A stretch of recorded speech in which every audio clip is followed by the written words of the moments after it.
기드온의 아들 아비멜렉이 죽고 돌라라고 하는 사사가 23년을 이스라엘을 다스리고 죽었습니다. 그리고 그를 이어 야엘이라고 하는 사사가 22년 동안 이스라엘을 다스리고 죽었습니다. 그렇게 돌라와 야엘이 기드온의 아들 아비멜렉 이후로 45년 동안 이스라엘을 사사로 다스렸습니다. 우리 1절부터 5절까지 같이 읽겠습니다. 아비멜렉의 뒤를 이어서 이사갈 사람 도도의 손자 보아의 아들 돌라가 이스라엘을 구원하니라. 그가 에브라임 산지 3일에 거주하면서 이스라엘의 사사가 된 지 23년 만에 죽음에 3일에 장사되었더라. 그 후에 길르앗 사람 야일이 일어나서 22년 동안 이스라엘의 사사가 되니라. 그에게 아들 30명이 있어 어린 나귀 30을 탔고 성읍 30을 가졌는데 그 성읍들은 길르앗 땅에 있고 오늘까지 하본 야일이라 부르더라.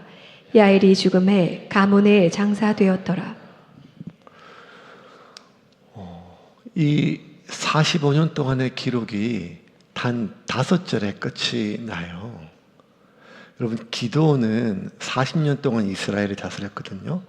근데 기드온은 무려 벌써 이 10장 전에 6, 7, 8, 9 4장 157절에 거쳐서 하나님이 기드온을 어떻게 부르셨는지, 기드온이 포도주 틀에서 어떻게 미리삭을 깨 부숴 먹었는지, 그가 어떻게 이 이방 민족들을 싸웠는지, 300용사 어떻게 만들었는지, 그 자식이 어떻게 살았는지, 기드온은 무려 4장 157절에 거쳐서 기드온의 부르심과 그 마지막 죽음 이후에 사후 자손들까지 이야기를 다 세세하게 기록했는데, 이 돌라라고 하는 사사 23년, 야일이라고 하는 사사 22년은 아무런 업적도 어떤 사건도 그냥 없어요.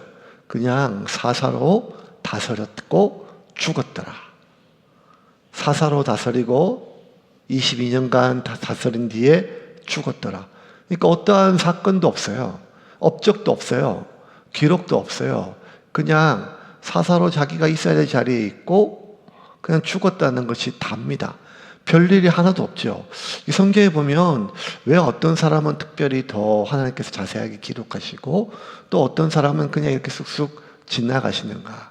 돌라와 야엘보다 기드온이 훨씬 더 귀했는가? 아니면 돌라와 야엘은 별 볼일 없었는가? 그게 아니었다는 거예요.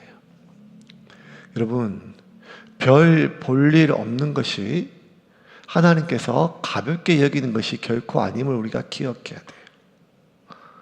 별일 없는 게 얼마나 큰 은혜인지 우리가 살다 보면 알잖아요. 몇 번 설교 때 얘기한 것처럼 전화하면서 오래간만에 보면 별일 없어? 그러면 별일 없지? 이러면 이 말이 지루하게 들립니까? 아니면 참 다행으로 얘기해 줍니까? 다행이죠. 다행이에요.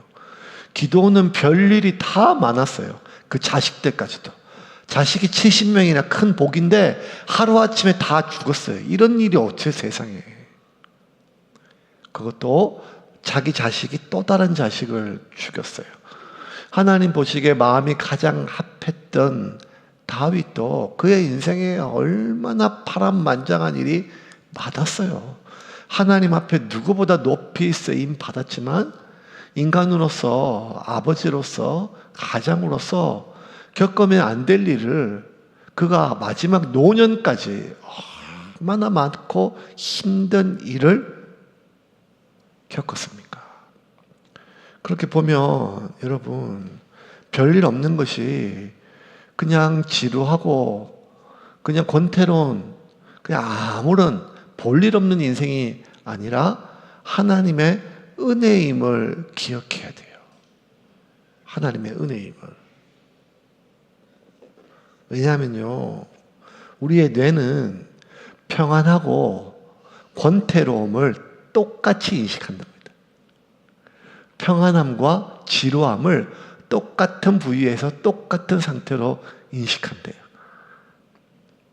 그래서 우리가 지금은 많이 동의한이 없지만 명태 잡으면 명태가 어떨 때는 동태가 되고 어떨 때는 황태가 되고 어떨 때는 또 코다리가 되고 어떨 때는 노가리가 되고 하지만 다 이 명태가 다르게 보이는 거잖아요. 다 명태 다른 의미잖아요. 마찬가지로 이 평안이나 지루함은 똑같은 상태에 대한 다른 이름이에요. 우리가 어떤 관점으로 보느냐가 참 중요해요. 하나님의 은혜 안에 우리가 보호 안에 있다. 이것이 평안이에요. 그런데 하나님의 은혜 안에 하나님의 손으로 우리에게 보호하셔서 우리가 별일 없이 무탈하게 잘 지내는 것을 나의 지루함으로 인식하고 내가 그것을 지루함으로 하나님의 은혜를 까먹으면 이게 하나님의 은혜임을 내가 기억하지 못하면 우리는 지금 이 상태를 별일 없는 상태를 지루함으로 인식하고 지루하면 본능적으로 인간은 또 다른 자극을 찾습니다. 이스라엘이 그랬습니다. 하나님이 주시는 평안을 하나님의 은혜로 인식하지 못하고 지루함으로 여기고 또 다른 자극을 찾았어요. 인간의 비극이 바로 여기서 시작돼요. 은혜를 은혜로 알지 못할 때 또 다른 자극으로 찾게 됩니다. 이스라엘 백성들이 그렇게 45년 동안 하나님께서 별일 없이 아무 일 없이 무탈하게 평안 가운데 보존해 주셨는데 이것을 지루함으로 여기고 또 다른 자극을 찾아 범죄합니다. 이스라엘이 찾았던 또 다른 자극은 하나님 외에 또 다른 신들이었습니다. 6절 같이 읽겠습니다. 이스라엘 자손이 다시 여호와의 목전에 악을 행하며 바알들과 아스다롯과 아람의 신들과 시돈의 신들과 모압의 신들과 암몬 자손의 신들과 블레셋 사람들의 신들을 섬기고 여호와를 버리고 그를 섬기지 아니하므로. 그러니까 하나님으로 인하여 만족하지 못하고 하나님으로 인하여 자족하지 못하고 하나님을 자신의 기쁨으로 삼지 못하면 인간은 반드시 새로운 재미와 자극을 찾아요. 근데 문제는 뭔가 하면 여러분 지금 읽었던 구절에 이방신들이 얼마나 많이 나와요. 6절 다시 한번 읽어볼까요? 다시 한번 읽겠습니다. 이스라엘 자손이 다시 여호와의 목전에 악을 행하여 바알들과 아스다롯과 아람의 신들과 시돈의 신들과 모압의 신들과 암몬 자손의 신들과 블레셋 사람들의 신들을 섬기고 여호와를 버리고 그를 섬기지 아니하므로. 하나님을 버리고 다른 자극을 찾았는데 그게 바알이었어요. 근데 여러분 그 바알도 결국 만족이 안 돼요. 아스타롯을 쫓았어요. 그것도 안 돼요. 저 오른쪽에 모압, 저 왼쪽에 또 오른쪽 밑에 암몬, 저 북쪽에 있는 두로, 시돈, 남쪽에 있는 블레셋, 동서, 남북 다 찾아다녀요. 그래도 여러분 그 안에 만족함이 없습니다. 왜냐하면 인간의 영혼은 하나님의 영을 따라 지음받았잖아요. 이 하나님의 영은 하나님은 이 천지를 창조하신 분이기 때문에 이 천지보다 이 우주보다 크신 분이 하나님이잖아요. 그러면 인간의 육체는 이 자기 키밖에 안 되지만 이 몸뚱아리밖에 안 됐지만 인간의 영은 이 천하 만물 우주보다 크단 말이에요. 인간의 영은. 왜냐하면 하나님의 영으로 지원받았기 때문에. 그래서 여러분 인간의 영혼은 오직 하나님만이 채울 수가 있습니다. 그런데 하나님만이 채울 수 있는 인간의 영혼을 하나님이 아닌 다른 것으로 채우려 하는 순간 세상에 있는 모든 것을 다 통째로 집어넣어도 그 안에 공허함을 인간은 견딜 수가 없습니다. 그 결과 이스라엘은 하나님을 버립니다. 하나님을 버려요. 그래서 하나님이 이스라엘을 이방인들의 손에 넘겨주십니다. 7절과 8절입니다. 여호와께서 이스라엘에게 진노하사 블레셋 사람들의 손과 암몬 자손의 손에 그들을 파심해 그 해에 그들이 요단강 저쪽 길르앗에 있는 아모리 족속의 땅에 있는 모든 이스라엘 자손을 쳤으며 18해 동안 억압하였더라. 이스라엘 백성들이 하나님을 버리고 다른 신들을 쫓고 섬길 때 하나님이 이스라엘을 보호하는 손을 거두세요. 거두자 이방인들에 있는 그 이방인들이 다시 이스라엘을 쳐들어왔어요. 갑자기 이방인들이 강해진 게 아니에요. 갑자기 이방인들에게 군대가 많아지거나 그들이 부강해진 것이 아닙니다. 이스라엘 주변은 원래 강해요. 하나님이 그들을 파신 게 아니라 이스라엘을 보호하는 손을 거두셨어요. 그러자 이방인들이 쳐들어왔습니다. 그리고 18년 동안 이스라엘을 괴롭혔습니다.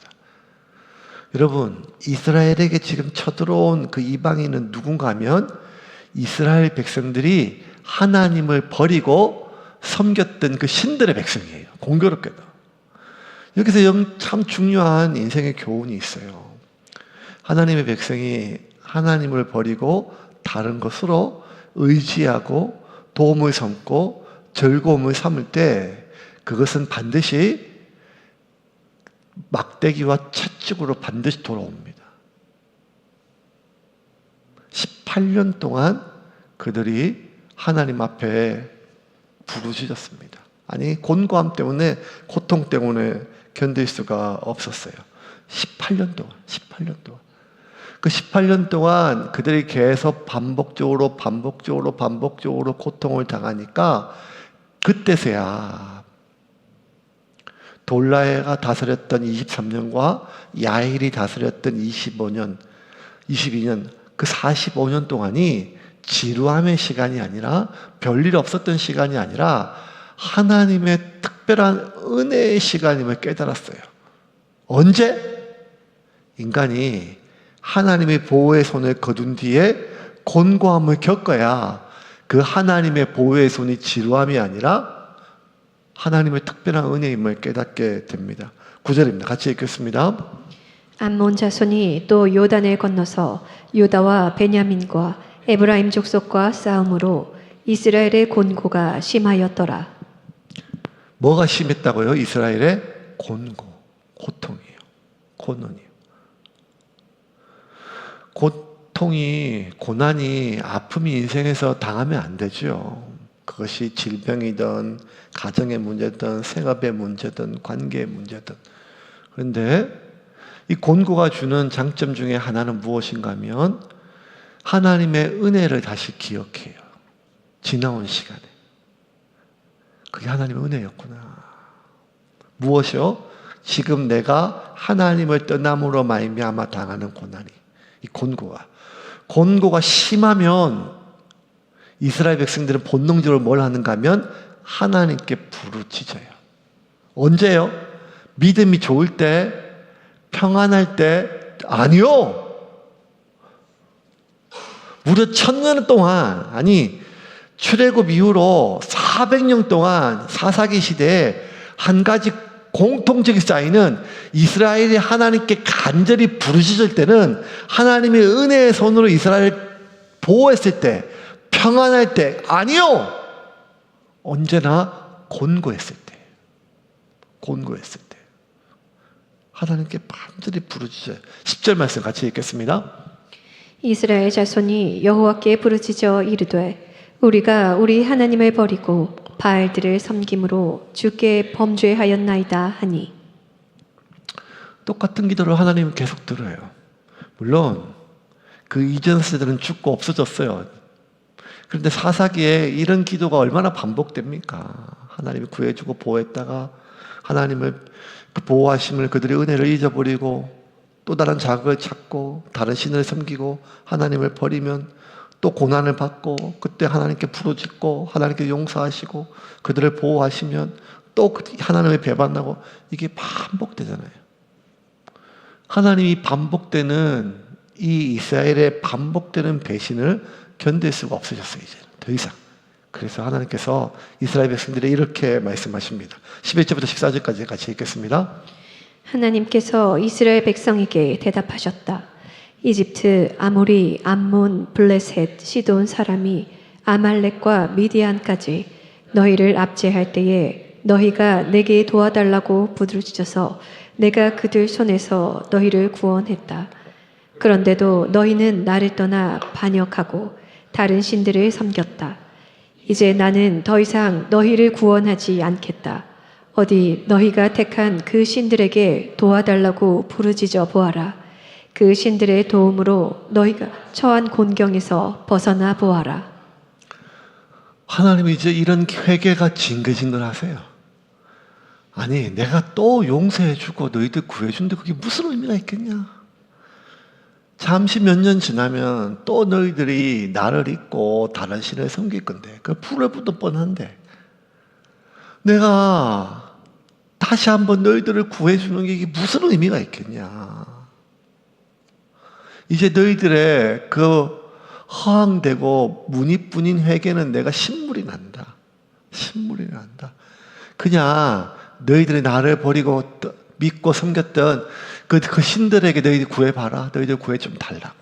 왜 너희들은 꼭 곤가고 힘들 때 너희가 지금까지 나를 배신하고 떠났고 믿었던 그 사람이 그 신들이 아니라 왜 이렇게 힘들면 나한테 오느냐는 거예요. 왜 이렇게 힘들면 나한테 오는 것 같아요. 이런 걸 보면 옛날 어르신들 좀 닮은 것 같아요. 젊을 때들은 항상 바람 피시다가 나이 들고 늙고 병들면 꼭 조강지처한테 오잖아요. 그러면 또 이 조강지처들은 또 내치지를 못하고 또 그 병든 분들을 거둬주세요. 제가 그런 장례 진짜 많이 치렀거든요. 안양에 있을 때. 그 권사님들, 하여간 옛날 권사님들 전부 다 마지막에 이제 장례 치르면 막 이제 옛날 얘기 막 하시잖아요. 목사님, 저 인간을 내가 또 받았어. 저 인간을 내가 받았어. 그러니까 진짜 마지막에 이제 꼭 권사님한테 오신 그 조광지찬 청중을 보면 내가 조광지찬한테 와서 돌아가시더라고요. 그게 그렇게 원망이 된대요. 원망이 된대요. 아니, 돈 있을 때, 젊을 때, 그때 그렇게 돈 퍼주고, 시간 퍼주고, 처자식 다 팽개치고 빠졌던 그런 거 있으면 그 여자한테 간호하게 해달라야지. 왜 늙고 병들어서 꼭 나한테 오냐? 하나님 그런 심정이에요. 하나님 그런 심정이에요. 그 주정영 목사님이 지금 호주 가셨거든요. 잘 계셨어요. 우리 교회에 있다가 이제 수영역에 가셨잖아요. 갈 때도 제가 막 못 보내가지고 얼마나 제가 막 질퍽질퍽하게 했습니다. 그래서 막 그냥 가라. 수영역에 그렇게 좋으면 가라 해놓고 나중에 뭐라고 그랬어요. 나중에 늙고 병들으면 다시 우리 교회 와. 아무 교회도 안 써줄 때 우리 교회 와.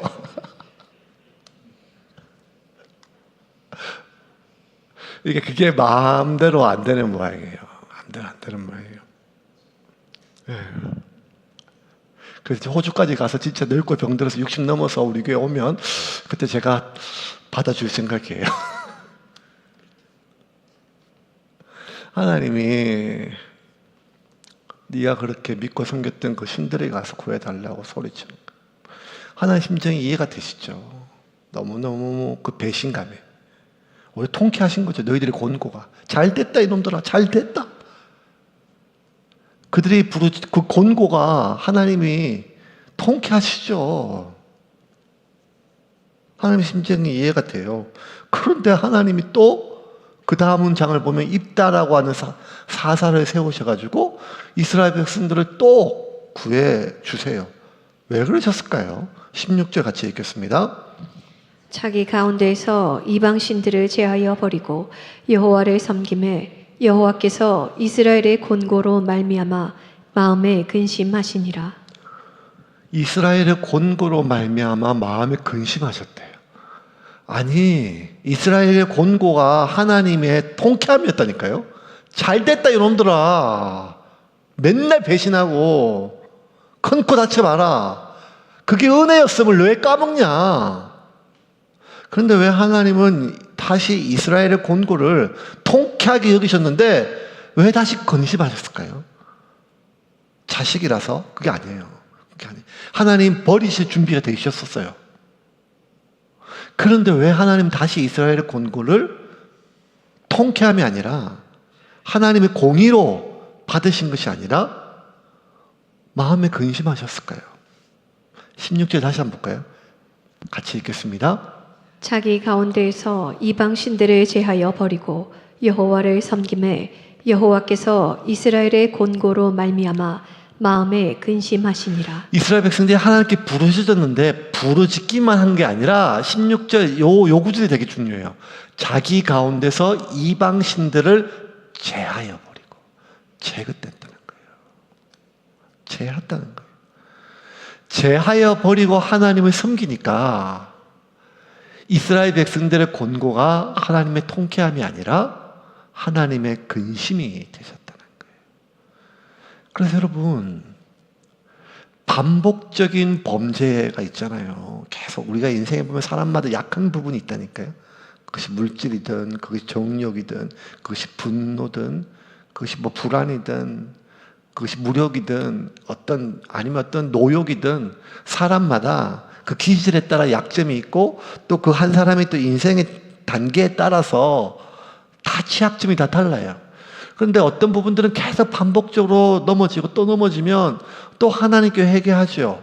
그러면 벌써 몇 번이나 반복이기 때문에 우리가 회개할 때마다 더 이전보다 더 처참하게 회개하고 더 크게 뉘우치고 정말 하나님께 용서를 구해요. 근데 여러분 기억하세요. 그 하나님께 부르짖는 부르짖음이 하나님의 마음을 움직이는 게 아니에요. 내가 이 죄를 얼마나 후회하는지 뉘우치는 것이, 그 뉘우침과 후회가 하나님의 마음을 움직이는 게 아니라니까요. 내가 얼마나 하나님께 간절하고 절박하게 부르짖었는가, 그게 하나님의 마음을 움직이는 게 아니에요. 하나님의 마음을 움직이는 하나밖에 없어요. 그게 뭔가 하면 제거했냐는 거예요. 우리가 아무리 절박하게 하나님께 부르짖어도, 우리가 간절하게 아주 뼈에 사무치도록 후회를 하고 뉘우쳐도 그 죄악을 제거하지 않으면 하나님은 우리의 부르짖음을 오히려 더 역겹게 여기세요. 아니, 하나님까지 갈 게 있겠어요. 그렇게 바람 폈는데 다시 돌아오겠대요. 정말 눈물로 무릎 꿇고. 그런데 그렇게 바람핀 그 대상을 내가 버리지 않으면 이 눈물이, 이 후회가, 이게 무슨 다 의미가 있는 거예요. 오히려 그 배우자한테 기만하는 게 아니에요? 그게 바로 호세아서 전체 맥락이잖아요. 얼마나 고멜이 불쌍하게 다시 거두어 달라고 하고 다시 나를 받아달라고 하고 내가 얼마나 미친 사람인지, 미친 여잔지를 뉘우치잖아요. 하지만 그게 중요한 게 아니란 말이에요. 지금 나로 하여금 하나님을 떠나게 만들었던 그 죄악을 제거하지 않은 채 후회하는 것, 그 자기 연민이에요. 자기 연민이에요. 그 회개 아니에요. 회개는 눈물, 통해, 자복, 그게 회개가 아니라 나로 하여금 하나님을 떠나게 만든 것들을 제거하고 하나님께 돌아오는 것이 회개인 줄을 믿으시길 바랍니다.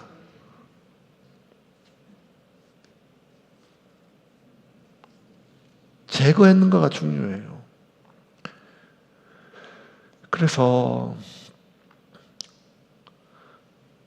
다윗의 아들 솔로몬이 하나님 앞에 성전을 봉헌하고 하나님 앞에 큰 제사를 드리잖아요. 일천범죄를 벌이잖아요. 여러분, 일천범죄를 오해하면 안 되는 게, 일천범죄가 1000번 드린 게 아니라 1000마리의 제물을 드린 거예요. 그래서 새벽 예배 때마다 헌금 받으려고 이렇게 하면 1000번, 그렇게 생각하지는 않으셨겠지만 1000번째 그 의미는 1000번의 제사가 아니라 수많은 제물들을 뜻하고 한 번에 하나님 앞에 봉헌을 드려요. 그때 하나님 기뻐 받으시고, 솔로몬이 하나님 앞에 간절하게 기도해요. 하나님, 우리가 정말 하나님을, 왜냐하면 그들의 조상이 지금처럼 반복적으로 하는 데라니까, 우리가 하나님을 떠나고 우리가 이방신을 섬기고 하나님을 배신했을 때 다시 우리가 뉘우치고 하나님께서 우리를 징계하셔서 가뭄이 들고 흉년이 들고 외세가 쳐들어와서 우리가 고통 가운데 다시 정신 차리고 다시 하나님 앞에 돌아오기 위해서 이 성전에 와 그 모든 죄악을 뉘우치고 끊어버리고 하나님께 회개하면 우리의 기도를 들으시고, 이곳에서 드리는 우리의 기도를, 이 성전에서 드리는 우리의 기도를 들으시고 우리를 다시 하나님의 자녀로 보호하여 주옵소서, 뭐 이런 간절한 정말 중요한 성전 봉헌 기도를 하거든요. 그날 밤에 하나님이 솔로몬에게 나타나셔서 이렇게 말씀하세요. 역대하 7장 14절 같이 읽겠습니다.